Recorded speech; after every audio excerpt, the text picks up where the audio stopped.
पहले तो सोने के सिक्के चलते थे या शरफियाँ चलती थीं, फिर हमने देखा कि पेपर करेंसी आ गई, फिर उसके बाद बैंकारी सिस्टम आ गया, फिर उसके बाद ई बैंकिंग ने उसकी जगह ले ली। अब क्रिप्टो का दौर है और बिटकॉइन उसको लीड कर रहा है। अगर हम सोने की बात करें तो उससे पहले भी एक और ज़रिया था, वो था हमारे पास जैसे कोई पेरिशेबल आइटम, जिस तरह के केला, सब्जियां, इस तरह के आइटम होते थे। तो वो आहिस्ता आहिस्ता दौर ख़त्म हो गया। दौर ख़त्म होने के बाद जब सोना दरियाफ्त होना शुरू हुआ दुनिया में अशरफियों के तौर पे, बिल्कुल। तो वहाँ से इसका सिलसिला शुरू हुआ।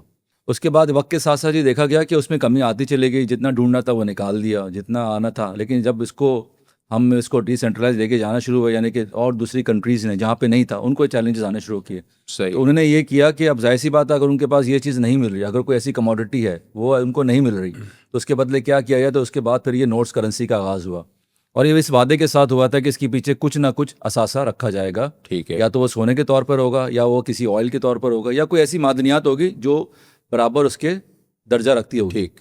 लेकिन उसके बाद फिर हुआ है कि 1940 के बाद, 47 के बाद ये फ़र्क आना शुरू हुआ, और आहिस्ता आहिस्ता डॉलराइजेशन का एक ज़माना चलना शुरू हुआ, और आज तक हम उसी की जद में हैं। तो उसका सबसे बड़ा नुकसान ये हुआ कि ये जितनी भी पेपर करेंसीज हैं ये पब्लिश तो हो रहे हैं, मार्केट में तो आ रहे हैं, लेकिन इसके पीछे बैक बाय अब वो नहीं है जो पहले था। अच्छा। उसके साथ साथ फिर आपने बात की ई बैंकिंग की, बिल्कुल सही है। वो ई बैंकिंग बेसिकली उसकी डिजिटलाइजेशन की फॉर्म है।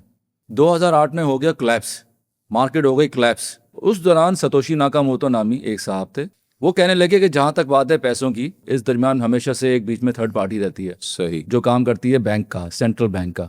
इसको हटाया जाए।